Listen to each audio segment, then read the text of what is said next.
Orient bell tiles studio से आप देख रहे हैं एबीपी न्यूज। ना इधर ना उधर, हर खबर की पूरी खबर, ना लाग लपेट ना खबरों में खोट। आप देख रहे हैं एबीपी रिपोर्ट और मैं हूं आपके साथ शीरी। और शुरुआत करेंगे हम बुलेटिन की उन खबरों से जिन्हें आपको हम विस्तार से दिखाने वाले हैं। देखिए, मिडिल ईस्ट में 14वें दिन भी महायुद्ध जारी। ईरान के तेल ठिकानों पर इजरायल का हमला। जवाब में ईरान ने तेल अवीव से लेकर दुबई और कतर तक जोरदार प्रहार किया है।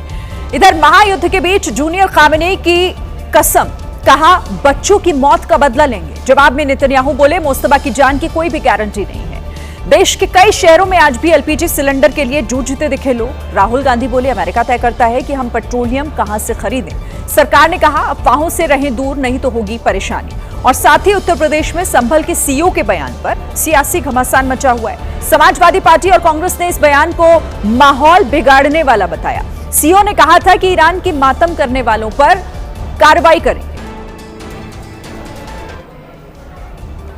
चलिए अब आपको विस्तार से खबरें दिखाते हैं। रॉन्ग साइड में गाड़ी चलाना गैर कानूनी तो है ही, वो जानलेवा भी साबित होता है, लेकिन लोग हैं कि मानने को तैयार नहीं होते। देश के तमाम शहरों में हर रोज रॉन्ग साइड की वजह से होने वाले हादसे सामने आते रहते हैं, लेकिन केरल के कोल्लम शहर से रॉन्ग साइड ड्राइविंग का जो वीडियो सामने आया उसने तो सबके होश ही उड़ा दिए।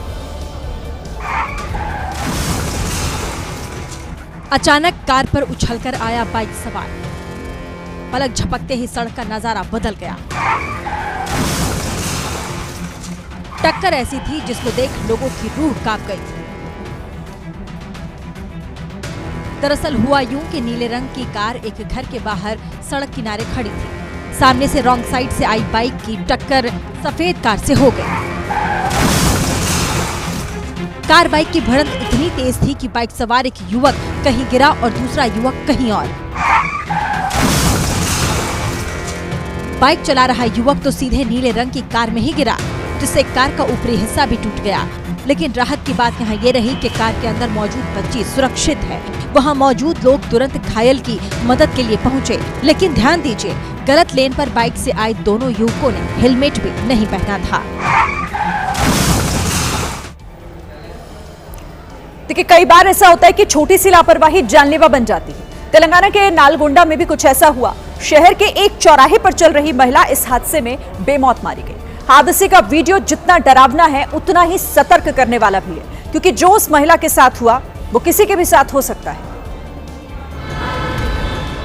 ट्रैफिक के बीच वो महिला चौराहे पर चल रही थी, तभी बस ने उसे टक्कर मार दी। टक्कर के बाद अगले ही पल बस उस पर चढ़ गई और कुछ सेकंड के भीतर महिला की जान चली गई। वीडियो में दो चीजें गौर करने वाली हैं। पहली तो वो महिला, ध्यान से देखेंगे तो पता चलेगा कि चारों तरफ से ट्रैफिक के आने के बावजूद उसने हर तरफ नजर नहीं घुमाई। सीधी नजर रखकर वो चलती जा रही थी। अब जब तक उसकी नजर बाहिने तरफ जाती तब तक बहुत देर हो चुकी थी। दूसरी गौर करने वाली बात यह थी कि बस ड्राइवर की लापरवाही। वीडियो में दिखा कि ड्राइवर ने चौराहे पर खाली सड़क देखकर जोर से स्टीयरिंग घुमा दी और महिला को कुचल दिया। साफ दिखा कि कुचले जाने से पहले महिला 2 कदम पीछे भी हटी। बचने की कोशिश भी की, लेकिन ड्राइवर का पैर एक्सीलरेटर पर ऐसा चढ़ा कि उसे समझ नहीं आया कि उसने एक महिला पर बस चढ़ा दी है। वीडियो उनके लिए एक सीख है, जो चौराहे पर खाली सड़क देखकर निश्चिंत हो जाते हैं। हैदराबाद में एक फर्नीचर शोरूम में ऐसी आग लगी कि लोगों के होश ही उड़ गए। चंद मिनट में आग ने पूरे फर्नीचर शोरूम को अपनी चपेट में ले लिया और देखते ही देखते पूरा शोरूम लाक्षागृह की तरह धधकने लगा।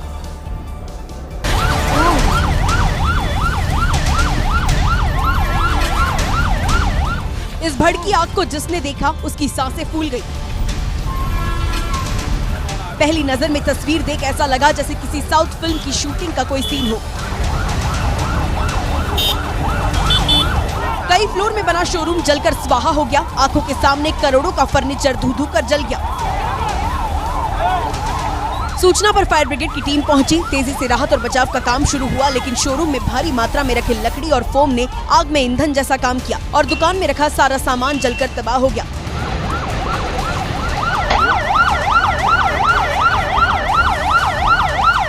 जहां आग लगी वो शहर की मुख्य सड़क है। आग की वजह से लंबा जाम भी लग गया। राहत की बात रही कि आग रात करीब 12:30 बजे लगी, तब दुकान में कोई भी मौजूद नहीं था। जांच टीम अनु फर्नीचर शॉप में लगी आग के कारणों का पता लगाने में जुटी है। सेंट्रल अमेरिकी देश कोस्टारिका में सड़क पर एक दर्दनाक हादसा हुआ, जहां एक तेज रफ्तार कार ने एक बुजुर्ग को रौंद डाला। इस हादसे का डरावना वीडियो भी सामने आया। तेज रफ्तार कार ने ऐसे मचा दिया हाहाकार। पूरी घटना को सिलसिलेवार तरीके से देखिए। कंधे पर बैग डाले बुजुर्ग सड़क को पार करते दिखे। उस वक्त आसपास कोई गाड़ी नहीं थी, रास्ता बिल्कुल खाली था।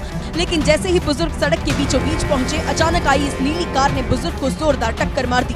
टक्कर इतनी भीषण थी कि बुजुर्ग उछलकर पहले कार के बोनट पर गिरे और फिर जमीन पर। बुजुर्ग को इतनी गंभीर चोट आई कि वो जमीन पर ही चित पड़ गए।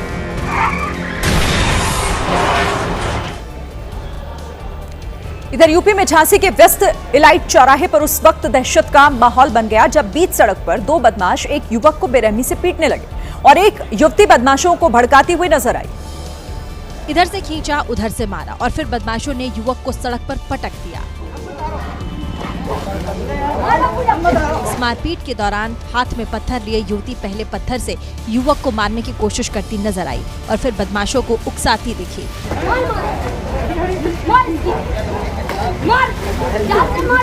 विवाद दो गाड़ियों के बीच मामूली से टक्कर को लेकर हुआ था और सड़क पर काफी देर तक हंगामा चलता रहा और लोग तमाशा देखते रहे। इस दौरान किसी ने मारपीट का वीडियो बना लिया और सोशल मीडिया पर डाल दिया।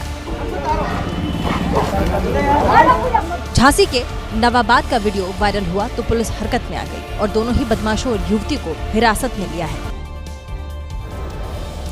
भारत में 18 साल से कम उम्र के लोगों के लिए गाड़ी चलाना गैर कानूनी है, लेकिन बावजूद इसके कुछ लोगों से बच्चों के हाथ में सरेआम स्टीयरिंग देकर न केवल वो अपराध करते हैं बल्कि दूसरों की जान भी खतरे में डालते हैं।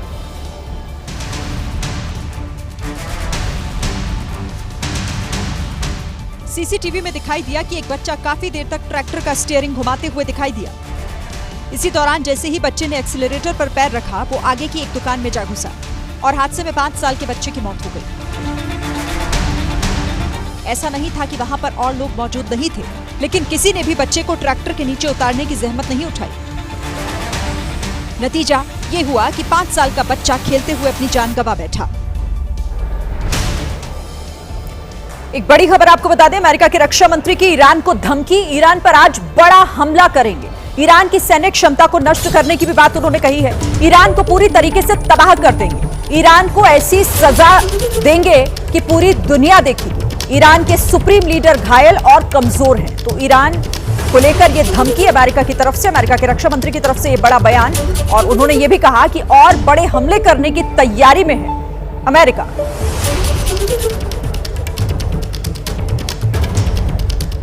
अमेरिकी रक्षा मंत्री पीट हेग्सेथ का यह बड़ा बयान, ईरान को धमकी देते हुए, चेतावनी देते हुए, साथ ही यह भी कहा कि ईरान के जो सुप्रीम लीडर हैं वो इस वक्त घायल हैं और साथ ही कमजोर भी।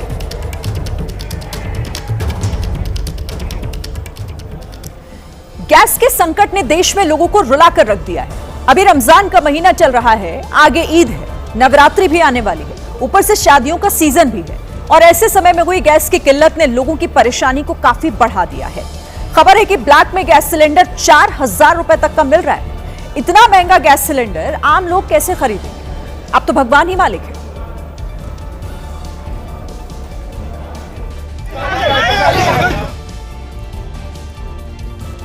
ईरान गरज रहा है, बरस रहे हैं ट्रंप, जंग में फंस गए हैं आप और हम। देखना पड़ रहा है लोगों को, काफी दिक्कत में आ रहे हैं। कई रेस्टोरेंट बंद हो चुके हैं, एटलीस्ट मेरा भी बंद हो चुका है रेस्टोरेंट। जंग को केवल 13 दिन ही बीते हैं, लेकिन इस जंग ने गैस सप्लाई की पूरी चेन ही बिगाड़ दी। रमजान के महीने में जो होटल रेस्टोरेंट गुलजार रहते थे, वहां रोजेदारों को सहरी के लिए थाली तक नहीं मिल रही और मिल भी रही है तो महंगे दामों पर। रोजेदार की थाली जो है कितनी महंगी हो रही है गैस की किल्लत की वजह से। हाँ बेशक हो रही है, और ये गैस की किल्लत तो हर अमीर गरीब सबको परेशान कर रही है और ख़ासतौर से रेस्टोरेंट वगैरह में बहुत परेशान है और आगे जाके मुझे लगता है कि और ज़्यादा परेशानी लोगों को उठाना पड़ेगी। इसके बारे में हमारी सरकार को थोड़ा ध्यान देना चाहिए। मुरादाबाद में सहरी को आया हर एक व्यक्ति परेशान दिखा। हर किसी ने यही बताया कि होटल रेस्टोरेंट में हर डिश भी नहीं मिल रही और जो मिल रही है उसके दाम पहले से ज्यादा महंगे हो चुके हैं। मिडिल ईस्ट में जंग की आग ऐसी लगी है कि रमजान के पाक महीने में चूल्हे पर संकट खड़ा हो गया है। पहले देखा जाता था कि लोग रोजा इफ्तार करते थे, सैकड़ों लोगों की दावत होती थी, मस्जिद मदरसों में रोजा इफ्तार के भव्य कार्यक्रम हुआ करते थे। लेकिन इस बार सब कुछ ठप पड़ा है। इक्का दुक्का लोग रोजा इफ्तारी कर रहे हैं और वो भी बहुत मुश्किलों के साथ। भोपाल हर साल रमजान में गुलजार हो जाता था, लेकिन इस बार वो रौनक नहीं है। मस्जिद मदरसों में इस बार रोजा इफ्तारी के ना कार्यक्रम हो रहे हैं, ना गली मोहल्लों में। इक्का दुक्का लोग ही रोजा इफ्तारी कर रहे हैं, वो भी लकड़ी और चूल्हे का जुगाड़ करके। कि अगर सिलेंडर से बनाते तो लगभग कितने सिलेंडर की खपत होनी चाहिए थी इसमें? यहाँ कम से कम अभी आप देखिए, जैसे कि आप देख रहे हैं 5 देगें चढ़ी हुई हैं, तो कम से कम 5 सिलेंडर तो यहाँ लगते हैं। मगर अब ठीक है, अब सिलेंडर नहीं है तो लकड़ियों पे आप देख सकते हैं काम चल ही रहा है यहाँ पे। हैदराबाद के होटलों का चूल्हा भी ठंडा पड़ा है। पहले रोजेदार इफ्तार के बाद सहरी के इंतजार में जमा हो जाते थे, लेकिन इस बार रोजेदार होटलों से भूखे लौट रहे हैं, क्योंकि खाना लकड़ी के चूल्हों पर पक रहा है और टाइम पर रोजेदारों को मिल नहीं पा रहा। हम लकड़ी पे पकवान होने की वजह से हम उतना दे नहीं सक रहे, और हमारा स्टाफ जो बैठा हुआ है, जो गैस सिलेंडर पे काम करता था, वो ये लकड़ी पे नहीं कर सक रहा है। और हमारे को गैस सिलेंडर जो बल्कि हमारे स्टाफ का डिमांड है, गैस सिलेंडर आएगा तो हम काम करेंगे बोल के। रोजेदारों का सबसे बड़ा दर्द यही है कि ईरान और इजराइल लड़ रहे हैं, तो इसका खामियाजा रोजेदार भूखे रहकर क्यों भुगते। गैस के लिए मारामारी इस समय इतनी ज्यादा मची है कि एक गैस सिलेंडर लेने के लिए लोगों को घंटों तक लाइन में लगना पड़ रहा है। उसके बाद भी गैस सिलेंडर मिल जाए ये भी तय नहीं है। यूपी के बाराबंकी में तो गैस के लिए मारपीट तक हो गई। रसोई गैस की किल्लत अब सड़क की जंग में बदल गई है। मारपीट की ये घटना बंकी स्थित अमित गैस एजेंसी पर हुई है। कतार में आगे पीछे होने को लेकर अब्दुल और मनीष के बीच में कहासुनी हुई, जो देखते ही देखते गाली गलौज और फिर मारपीट में तब्दील हो गई।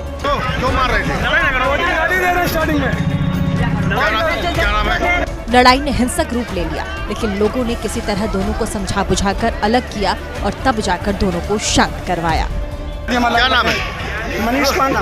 रोजे में गाली दो। क्यों गाली पकड़? बाराबंकी में तो सिर्फ मारपीट हुई है। पंजाब के बरनाला में तो गैस सिलेंडर के लिए 2 घंटे की लाइन में लगे 66 साल के भूषण कुमार मित्तल को हार्ट अटैक ही आ गया, जिससे उनकी मौत हो गई है।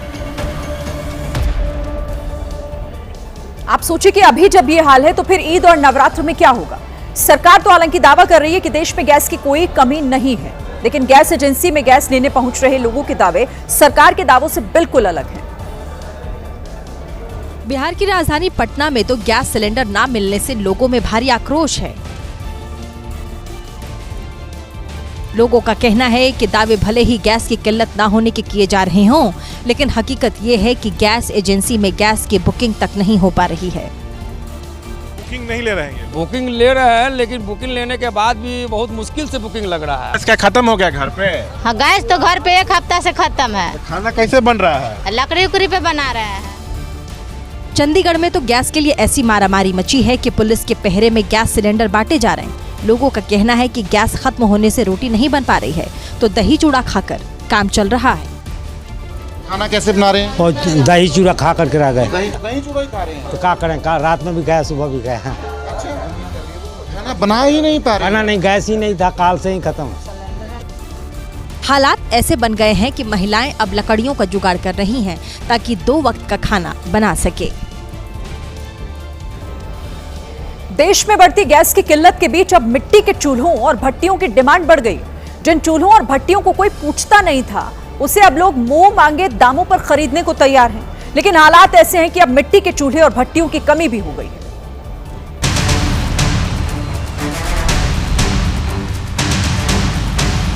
राजधानी लखनऊ में मिट्टी की भट्टियों की ऐसी डिमांड बढ़ी कि दुकानदार ग्राहक को लौटा रहे हैं। कितने दिनों से सेल बढ़ी? लगभग 1 हफ्ते से एक दिन के 200-250 ऑर्डर हैं। वो देने ही देने हैं, लेकिन जिनकी 4 है उनको 1 मिल पा रही हैं और किसी को दे नहीं पा रहे। नए ऑर्डर सब बंद है, सब लौटा दे रहे हैं हम लोग कस्टमर। गैस सिलेंडर न मिलने से लोगों का गुस्सा सरकार पर फूट रहा है, लेकिन इस समय वो लोग चांदी काट रहे हैं जो गैस सिलेंडर के व्यापार से जुड़े हैं और गैस सिलेंडर की सप्लाई करते हैं। यूपी के हापुड़ में गैस सिलेंडर की खरीद बिक्री करने वाले एक ऐसे ही शख्स के यहाँ पुलिस ने छापेमारी की तो पुलिस की आंखें फटी की फटी रह गई। छापेमारी के दौरान एक ही घर में 32 सिलेंडर मिले, जिसमें से 18 भरे थे और 14 सिलेंडर खाली थे। प्रशासन ने सभी गैस सिलेंडर्स को जब्त कर लिया और चेतावनी दी है। भविष्य में भी इस तरीके की कोई भी प्रकरण संज्ञान में आता है, कोई निजी व्यक्ति, गैस एजेंसीज या अन्य व्यक्तियों के द्वारा इस तरीके से ओवर प्राइसिंग, होर्डिंग या फिर स्टॉक पाइलिंग की जाती है, तो उनके ऊपर नियमानुसार विधिक कार्यवाही भी इसमें इम्प्लीमेंट की जाएगी। हापुड़ की तरह ही कर्नाटक के यादगिरी में भी 46 घरेलू एलपीजी सिलेंडर पकड़े गए, जिन्हें ब्लैक में हजारों रुपए में बेचा जाना था। तेल और एलपीजी संकट के बीच जो सबसे बड़ा सवाल है वो ये कि भारत की कोई राहत आखिर मिलेगी कैसे। ये सवाल इसलिए भी लोग पूछ रहे हैं क्योंकि प्रधानमंत्री नरेंद्र मोदी ने ईरान के राष्ट्रपति मसूद पेजेश्कियन से फोन पर बातचीत की है। प्रधानमंत्री नरेंद्र मोदी ने ईरान के राष्ट्रपति से बातचीत कर बढ़ते तनाव और नुकसान पर चिंता जताई। साथ ही प्रधानमंत्री मोदी ने बातचीत कर युद्ध खत्म करने की अपील की। दावा है कि प्रधानमंत्री नरेंद्र मोदी के साथ बातचीत में ईरानी राष्ट्रपति ने ऊर्जा रुकावट पर खेद जताया। साथ ही भारत सरकार को आश्वस्त किया कि ईरान बिना रुकावट भारत को तेल और गैस की सप्लाई होने देगा। ईरान के राष्ट्रपति के साथ प्रधानमंत्री नरेंद्र मोदी की बातचीत ऐसे समय पर हुई जब सऊदी अरब से कच्चा तेल लेकर चला एक जहाज होर्मुज स्ट्रेट पार कर मुंबई पहुंचा। वहीं प्रधानमंत्री नरेंद्र मोदी ने देशवासियों को भरोसा दिलाया कि भारत ऊर्जा संकट से निपटने की पूरी कोशिश कर रहा है। हमारा हर संभव प्रयास होगा कि देश के किसान, देश के नागरिकों के जीवन पर युद्ध का कम से कम प्रभाव पड़े। मैं राज्य सरकारों से भी एक अनुरोध है, ये जरूरी है कि कालाबाजारी न हो, अफवाहें न फैले, इसलिए स्थिति की गंभीरता से मॉनिटरिंग आवश्यक है। ईरान के साथ अमेरिका और इजरायल की जंग की वजह से न सिर्फ एलपीजी की कीमतों में इजाफा हुआ है, बल्कि अचानक हुई इस किल्लत से देश के कई शहरों में घरेलू गैस के ग्राहकों की लंबी लाइनें लगी हुई और ये मुद्दा अब सड़क से लेकर संसद तक भी पहुंच गया है। सुबह जैसे ही सदन की कार्यवाही शुरू हुई, विपक्षी सांसदों ने नारेबाजी शुरू कर दी और एक और आग्रह। इसके बाद विपक्ष के सांसद मकर द्वार पर इकट्ठा हो गए और अपने हाथों में बैनर पोस्टर लेकर के सरकार के खिलाफ प्रदर्शन शुरू कर दिया। विपक्षी सांसदों की मांग है कि खुद प्रधानमंत्री मोदी को इस मुद्दे पर संसद में बयान देना चाहिए। इसके बाद तृणमूल कांग्रेस की महिला सांसदों ने भी केंद्र सरकार के खिलाफ मोर्चा खोल दिया है और जमकर नारेबाजी की है।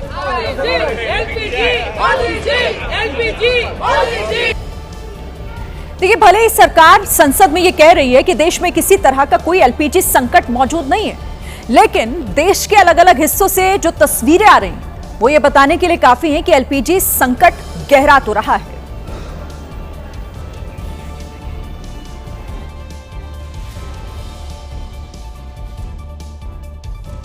ने तो बीजेपी को ब्लंडर जनता पार्टी बता दिया। ये सरकार प्रचार प्रसार तो खूब करती है, लेकिन जब कोई भी कठिनाई या कष्ट का वक्त आता है तो ये सरकार मौन हो जाती है। सरकार कह रही है भारतीय जनता पार्टी नहीं, ये ब्लंडर जनता पार्टी। और इधर कांग्रेस सांसद मणिकम टेगोर ने गैस की तुलना लापता लेडीज मूवी से कर दी है। एक नया फिल्म आया था ना, क्या लापता सिलेंडर, लापता लेडीज, ऐसे लापता सिलेंडर हो गया। पूरी देश में सिलेंडर के लिए लोग ढूंढ रहे हैं और लाइन लगी हुई है, पूरा जगह जगह में तकलीफ हो। बीजेपी का आरोप है कि विपक्ष इस मुद्दे पर सिर्फ राजनीति कर रहा है। युद्ध हो रहा है, उसको काउंटर करने के लिए भारत के पास क्या स्ट्रेटेजी है, क्या प्लान है, बहुत ही स्पष्ट रूप से उन्होंने देश की जनता को बताया। उसके बावजूद इस मुद्दे का राजनीतिकरण करना, लोगों में पैनिक और डर का माहौल फैलाना, ये मैं मानता हूँ देश के हित में नहीं है। कल प्रधानमंत्री नरेंद्र मोदी ने भी आरोप लगाया कि विपक्ष एलपीजी के नाम पर सिर्फ पैनिक क्रिएट कर रहा है।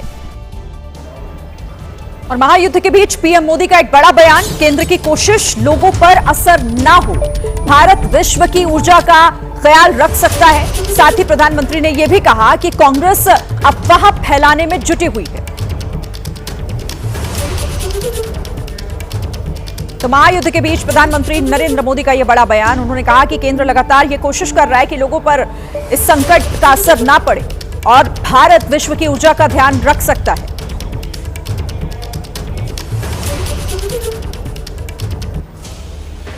ईरान के साथ अमेरिका और इजरायल का युद्ध और भीषण हो रहा है। ईरान लगातार खाड़ी देशों को निशाना बना रहा है। ईरान ने एक बार फिर इराक के कुर्दिस्तान में एक बड़ा अटैक किया। इस बार उसके निशाने पर थी लानाज ऑयल रिफाइनरी।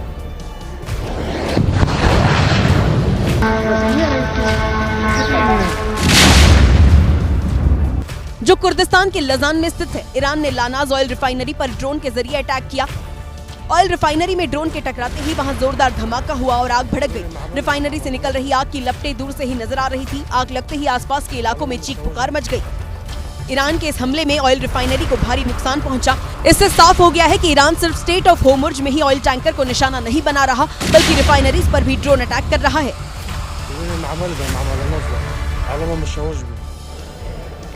देखिए, जंग के बीच मिडिल ईस्ट में इस वक्त तनाव चरम पर है। ईरान खाड़ी देशों में मौजूद सैन्य ठिकानों पर लगातार हमले कर उन्हें भारी नुकसान पहुंचा रहा है। वहीं ईरान ने एक बार फिर इराक के एरबिल में जोरदार हमला बोला। ईरान ने एरबिल हवाई अड्डे के पास स्थित फ्रांसीसी सैन्य अड्डे पर कमिकेज ड्रोन की मदद से हमला किया।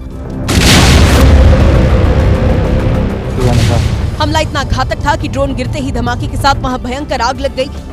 ईरान के इस हमले में फ्रांस के 6 सैनिक घायल हो गए, जबकि फ्रेंच मिलिट्री बेस को भारी नुकसान पहुंचा।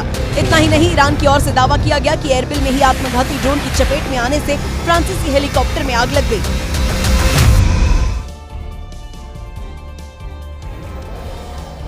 अमेरिका, इजरायल और ईरान के बीच जारी जंग के फिलहाल तो थमने के आसार नहीं दिख रहे हैं और दोनों ही तरफ से ताबड़तोड़ हमले भी हो रहे हैं। इस बीच अमेरिका और इजरायल ने ईरान की राजधानी तेहरान में एक बार फिर से एक के बाद एक कई हवाई हमले किए, जिसमें तेहरान के मेहराबाद अंतर्राष्ट्रीय हवाई अड्डे को भारी नुकसान पहुंचा। हमले के बाद एयरपोर्ट पर खड़े कई विमानों में आग लग गई। आग इतनी भीषण थी कि कुछ ही देर में कई विमान पूरी तरह जल गए। सिर्फ एयरपोर्ट को ही नहीं बल्कि कई इमारतों को भी निशाना बनाया गया, जिसमें वो पूरी तरह क्षतिग्रस्त हो गई। हमले के बाद शहर के कई इलाकों में देर रात तक धुआं छाया रहा। लोग अपने घरों में कैद होकर रह गए। जंग के बीच इजरायल की सेना ने तेहरान में ईरानी शासन की रीढ़ मानी जाने वाली बासिस फोर्स के ठिकानों को निशाना बनाया। हमले के दौरान धमाकों की गूंज ने पूरे तेहरान को हिलाकर रख दिया। इजरायल की सेना ने हमले कर तेहरान में स्थित बासिज फोर्स की चौकी और गाड़ियों को पूरी तरह से तबाह कर दिया। हमले से पहले वहां सब कुछ सामान्य था। चौकी के बगल से गाड़ियां आ जा रही थी। इसी बीच आईडीएफ ने ताबड़तोड़ बमबारी की है।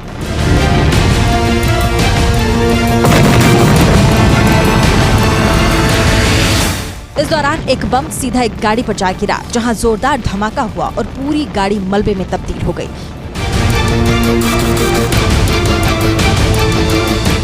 जानकारी के मुताबिक ईरान इन चौकियों का इस्तेमाल पूरे ईरान में नियंत्रण बनाए रखने के लिए करता है, लेकिन हमले में कई चौकियां पूरी तरह से बर्बाद हो गई हैं।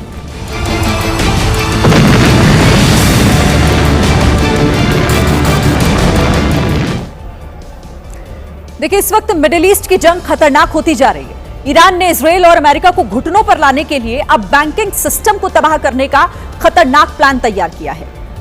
देखिए, तेहरान के एक प्रमुख बैंक पर हुए हमले से तिलमिलाए ईरान ने खुली धमकी दे डाली। ईरान ने सीधा ऐलान कर दिया कि वो अब मिडिल ईस्ट में बड़े बैंकों को निशाना बनाएगा। ईरान के निशाने पर अब खाड़ी देशों में काम कर रहे वो अंतरराष्ट्रीय बैंक भी हैं जो पश्चिमी देशों के हितों से जुड़े हुए हैं। देखिए, अब तक ईरान इन देशों में अमेरिकी सैन्य ठिकाने, ऑयल रिफाइनरी और बिजनेस सेंटर को ही निशाना बना रहा था। ईरान की धमकी से दुबई, सऊदी अरब और बहरीन जैसे दुनिया के बड़े फाइनेंशियल हब में दहशत का माहौल है, क्योंकि अगर ईरान का ये इकोनॉमिक स्ट्राइक प्लान कामयाब हो गया तो फिर पूरी दुनिया को इसका खामियाजा भुगतना होगा। और साथ ही आपको ये भी बता दें कि देखिए, सिर्फ इसका असर ग्लोबल इकोनॉमी पर पड़ेगा, बल्कि वहां रह रहे भारतीयों पर भी पड़ेगा। खाड़ी देशों में लाखों भारतीय काम करते हैं। ऐसे में अगर वहां के बैंक प्रभावित हुए या फिर वहां के सिस्टम अगर हैक हो गए तो भारतीय अपने घर पैसे नहीं भेज पाएंगे। आगे बढ़ते हैं। देखिए, उत्तर प्रदेश के बदायूं में गुरुवार देर रात एचपीसीएल प्लांट के डिप्टी जनरल मैनेजर और एजीएम की गोली मारकर हत्या कर दी गई, जिसके बाद पुलिस के हाथ पांव फूल गए। इस पूरे मामले में जब पुलिस आरोपी को लेकर तमंचा बरामद करने पहुंची तो आरोपी ने पुलिस पर ही हमला कर दिया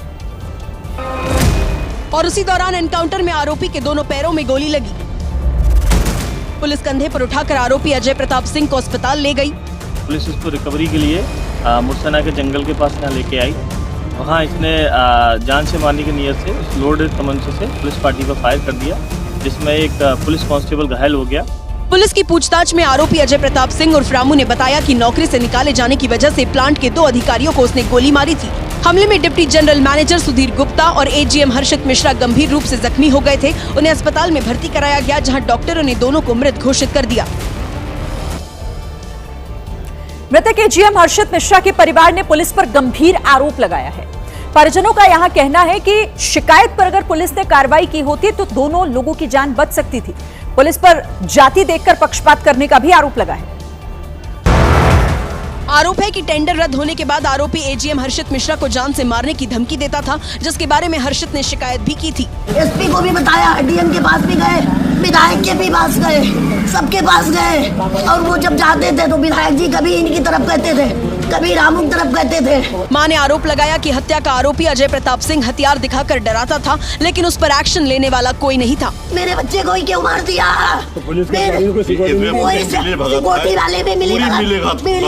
सब ठाकुर हैं, सब उनके भाई बंद, सब उनके हैं। भले ही पुलिस ने हत्या के बाद आरोपी को गिरफ्तार कर लिया है, लेकिन जातीय भेदभाव के आरोपों के बाद मामले में सियासत शुरू हो गई है। समाजवादी पार्टी के अध्यक्ष अखिलेश यादव ने मृतक हर्षित मिश्रा की मां का बयान शेयर करते हुए लिखा, सत्ता सजातियों के पक्षपाती मोह ने सत्ताधीशों को धृतराष्ट्र बना दिया है। डोनाल्ड ट्रंप ऐसे बड़बोले नेता हैं जो कब क्या बोल जाएं, ये शायद वो खुद भी नहीं जानते।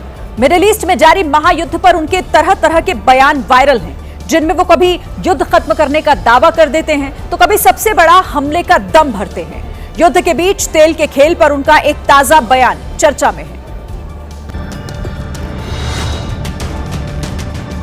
ईरान के साथ युद्ध में अमेरिका के लाखों करोड़ रुपए स्वाहा हो चुके हैं, लेकिन ट्रंप का कहना है कि महायुद्ध की वजह से दुनिया में तेल की मारामारी मच गई है और उससे अमेरिका को तगड़ी कमाई हो रही है।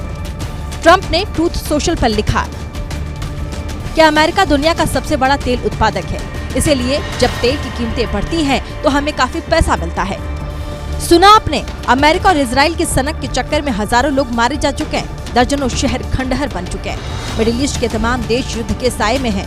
दुनिया भर के देशों में तेल और गैस की किल्लत शुरू हो गई है। शेयर मार्केट क्रैश हो गया है, लेकिन डोनाल्ड ट्रंप को ये सब नहीं दिख रहा। उन्हें तो सिर्फ तेल के खेल में होने वाली मोटी कमाई दिखाई देती है। ऐसा नहीं है कि तेल की मार से अमेरिका अछूता है। युद्ध के बाद से अमेरिका में तेल के दाम तकरीबन 17% बढ़ चुके हैं, लेकिन ट्रंप को तो इसकी कोई परवाह नहीं। ऐसे बेतुके बयान देकर के ट्रंप अपने ही देश में घिर गए हैं। कैलिफोर्निया के गवर्नर गेविन न्यूसोम ने लिखा है, डरो मत अमेरिका, तेल के दाम बढ़ रहे हैं लेकिन ट्रंप मोटा पैसा कमा रहे, फिर तो ये सही है। तो एक तरफ ट्रंप तेल से कमाई का दम भर रहे हैं, तो दूसरी तरफ युद्ध में हो रहे खर्चे से अमेरिका का सरकारी खजाना काफी तेजी से खाली हो रहा है। जानकारों का यहां तक कहना है कि अगर ये युद्ध और लंबा खिंचता है तो अमेरिका को आर्थिक संकट में फंसना उसका तय है। ईरान पर हमला ट्रंप के लिए गले में फंसी वो हड्डी बन गया है, जिसे ना तो वो निकल पा रहा है और ना ही उगल पा रहा। देश विदेश में थू-थू हो रही है, वो अलग है। ईरान के इस युद्ध में हजारों करोड़ गंवाने के बाद भी अमेरिका का मकसद पूरा नहीं हो पाया है और आगे भी इसके चांस कम ही दिखाई देते हैं। ट्रंप को सूझ ही नहीं रहा कि वो अब कैसे इस युद्ध से बाहर निकले, इसीलिए वो अनाप शनाप बयान दिए जा रहे हैं। इसी बीच अमेरिकी रक्षा विभाग यानी कि पेंटागन के ईरान पर हमले से जुड़ी जो रिपोर्ट कांग्रेस में पेश की, उसके मुताबिक महायुद्ध के पहले ही हफ्ते में अमेरिका 11 अरब डॉलर यानी कि करीब 1 लाख करोड़ रुपए झोंक चुका है। सूत्रों के मुताबिक 2 हफ्ते में अमेरिकी खजाने की तकरीबन 1,80,000 करोड़ रुपए की चपत लग चुकी है। इस भारी भरकम खर्च ने अमेरिकी रक्षा विभाग यानी कि पेंटागन की टेंशन बढ़ा दी है। सूत्रों के मुताबिक पेंटागन ने अमेरिकी सरकार से 50 अरब डॉलर यानी कि तकरीबन 4.5 लाख करोड़ रुपए का फंड मांगा है। लाखों करोड़ के भारी भरकम खर्च को देखते हुए अमेरिका की राजनीति भी गर्मा गई है। कई रिपब्लिकन सांसद भी ट्रंप के खिलाफ आवाज उठा रहे। अब देखना ये होगा कि ईरान के मोर्चे पर फंसे ट्रंप अपने ही देश में अपने ही सांसदों से कैसे निपटते। देखिए, महायुद्ध के बीच हॉर्मुज स्ट्रेट तेल टैंकर्स के लिए मौत का कुआं बन गया है। जहां से सुरक्षित निकलने की कोई गारंटी नहीं है। लेकिन संकट के बीच कई तेल टैंकर होर्मुज स्ट्रेट से सुरक्षित निकल भी रहे हैं। लेकिन कैसे, आइए आपको बताते हैं। देखिए, होर्मुज स्ट्रेट से सुरक्षित निकलने का सबसे कारगर तरीका जहाज को चाइनीज बताना। कई कंपनी अपने तेल टैंकर पर चीन का झंडा लगा रही हैं ताकि ईरान उन्हें अपना निशाना ना बनाए। वहीं साथ ही कुछ जहाज खुद को मुस्लिम देश या ईरान के मित्र देश का बताकर होर्मुज स्ट्रेट पार कर रहे हैं। समुद्र में किसी जहाज की पहचान उसके ट्रांसपॉन्डर से निकालने वाले सिग्नल से होती है। ऐसे में खुद को चाइनीज साबित करने के लिए कई जहाज अपने ट्रांसपॉन्डर के सिग्नल में भी बदलाव कर देते हैं और देखिए ये मैसेज भेजते हैं कि इस जहाज का मालिक चाइनीज है और इस पर चीन के नागरिक ही सवार हैं। चूंकि चीन इस युद्ध में ईरान के साथ है, इसीलिए ईरानी नौसेना ऐसे जहाजों को होर्मुज स्ट्रेट से निकलने की छूट देती है। जानकारी के मुताबिक बीते 5 दिनों में करीब 20 जहाज इस जुगाड़ की मदद से होर्मुज स्ट्रेट को पार कर चुके हैं।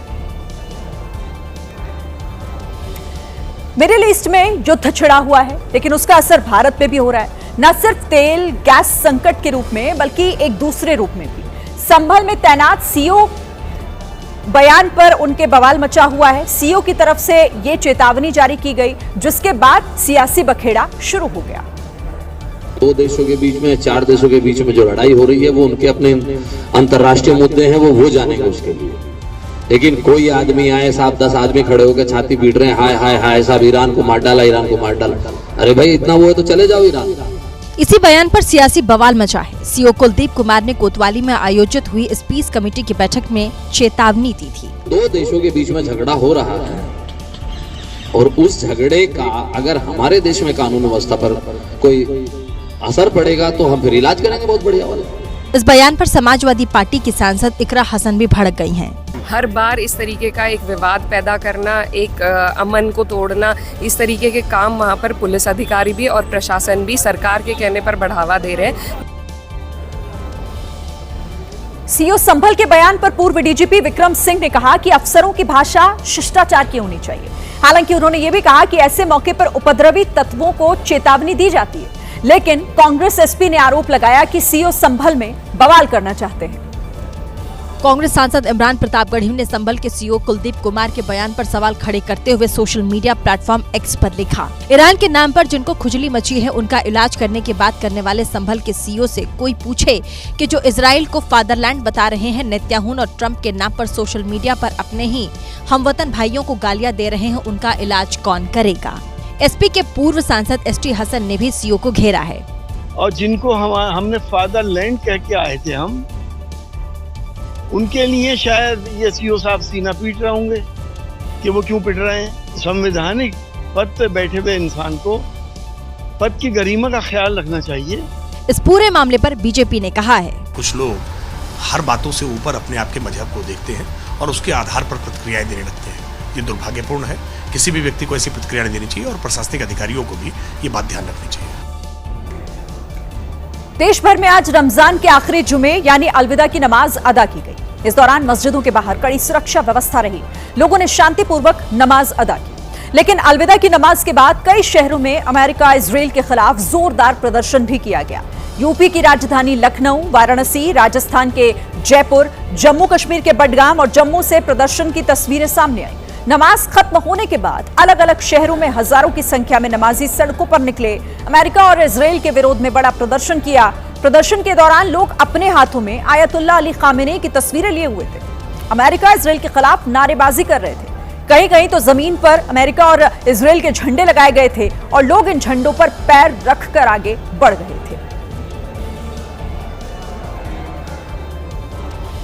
इस समय जो सबसे बड़ी चिंता है वो यही कि क्या आज रात फिर कुछ बड़ा होने की आशंका है, क्योंकि ईरान के नए सुप्रीम लीडर मुस्तफा खामेनेई ने अब ट्रंप और नेतन्याहू को नई धमकी दी है। ईरान के सुप्रीम लीडर मुस्तफा खामेनेई देश के नाम पहला संबोधन देने आए तो उनकी जुबान पर सिर्फ और सिर्फ बदले की बात थी। मुस्तफा खामेनेई ने अपने पहले संबोधन में कहा कि ईरान हर एक मौत का बदला लेगा, खून का बदला खून से लिया जाएगा, स्ट्रेट ऑफ होर्मुज बंद रहेगा, ईरान के बच्चों की मौत हम भूलेंगे नहीं, अमेरिकी बेस पर हमला जारी रहेगा। मुस्तफा खामेनेई ने साफ कहा कि उसकी जंग जारी रहेगी। तो इधर इजराइल के प्रधानमंत्री बेंजामिन नेतन्याहू ने भी दुनिया भर की टेंशन बढ़ाने वाला दावा किया। बेंजामिन नेतन्याहू ने धमकी देकर कहा कि मुस्तफा खामेनेई की जान की कोई गारंटी नहीं, उनके लिए कोई लाइफ इंश्योरेंस नहीं है। मैं किसी भी आतंकी संगठन के नेता को नहीं बख्शूंगा। इन बयानों से एक बात तो साफ है कि जंग अभी रुकेगी नहीं, विनाश होगा और अभी और विनाश होगा।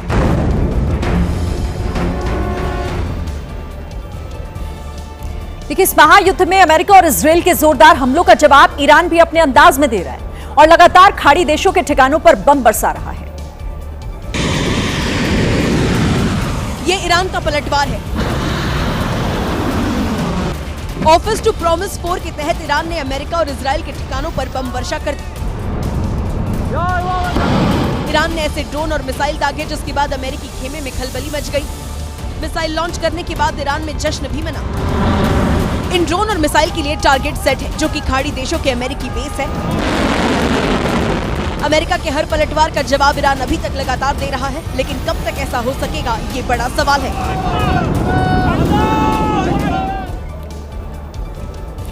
अमेरिका, इजरायल और ईरान के बीच जारी जंग के 14वें दिन अमेरिका को बड़ा झटका लगा। अमेरिका का एयर रिफ्यूलर विमान क्रैश हो गया जिसमें 4 लोगों की मौत हो गई। जानकारी के मुताबिक ये घटना इराक में हुई, जबकि दूसरा विमान इराक में सुरक्षित लैंड हो गया। क्रैश हुआ KC-135 एयर रिफ्यूलर विमान जंग में शामिल अमेरिकी लड़ाकू विमानों को हवा में ही तेल देने का काम कर रहा था ताकि इन विमानों को बार बार लैंड करने की जरूरत ना पड़े। क्रैश हुए KC-135 विमान में कम से कम 5 क्रू सदस्य सवार थे। यूएस सेंट्रल कमांड ने भी इस विमान के क्रैश होने की पुष्टि की। हालांकि सेंट्रल कमांड ने यह भी बताया कि यह हादसा ना तो दुश्मन की गोलीबारी की वजह से हुआ और न ही फ्रेंडली फायर की वजह से। इस हादसे के कारणों की जाँच जारी है। यह हादसा ऑपरेशन एपिक फ्यूरी के दौरान फ्रेंडली हवाई क्षेत्र में हुआ। घटना में 2 विमान शामिल थे। एक विमान पश्चिमी इराक में गिर गया और दूसरा सुरक्षित रूप से लैंड कर गया। हालांकि विमान किन कारणों से क्रैश हुआ इसकी जानकारी फिलहाल नहीं दी गई। ईरान के खिलाफ अमेरिकी सेना के ऑपरेशन के दौरान दुर्घटनाग्रस्त होने वाला ये 4था विमान है जिसकी सार्वजनिक रूप से पुष्टि की गई। इससे पहले अमेरिका ने कुवैत में अपने 3 लड़ाकू विमान खो दिए थे। युद्ध की शुरुआत में ही कुवैत की सेना ने गलती से यानी कि फ्रेंडली फायर में 3 अमेरिकी F-15E लड़ाकू विमानों को मार गिराया था, जबकि KC-135 रिफ्यूलिंग विमान पश्चिमी इराक में क्रैश हो गया। जानकारी के मुताबिक ईरान के साथ जारी इस जंग में अब तक 7 अमेरिकी सैनिक मारे गए, जबकि 140 सैनिक घायल हुए हैं। उत्तर प्रदेश के आगरा में फैशन डिजाइनर ने फांसी लगाकर जान दी थी। लड़की आगरा में ही तैनात कांस्टेबल JB गौतम के साथ लिव इन में रहती थी। मरने से पहले उसने वीडियो बनाया, फिर मौत को गले लगा लिया।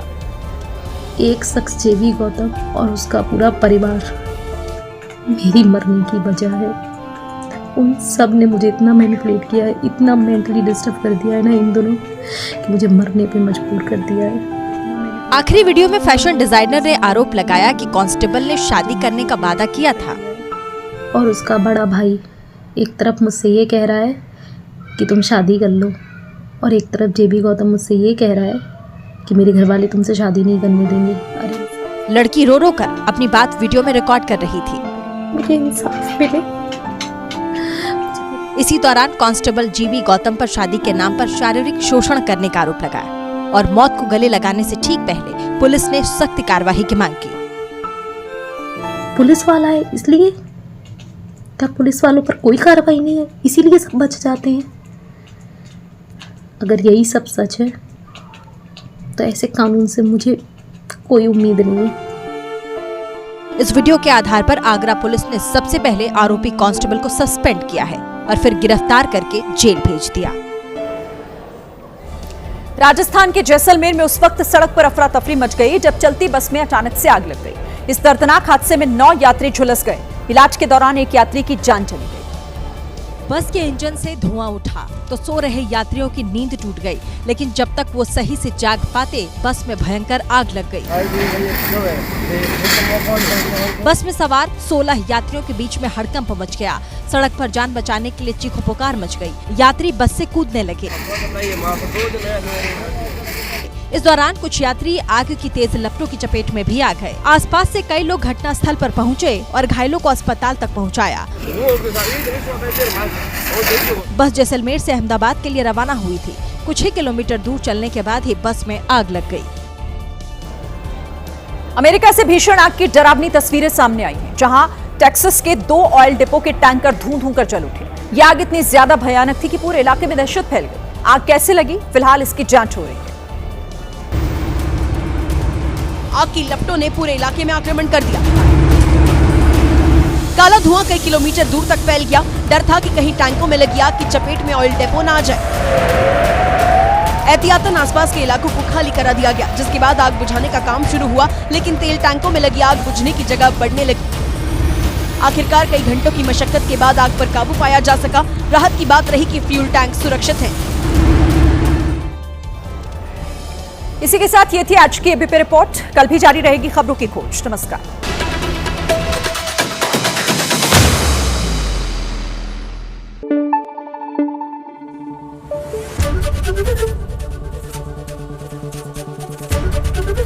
एबीपी न्यूज आपको रखे आगे।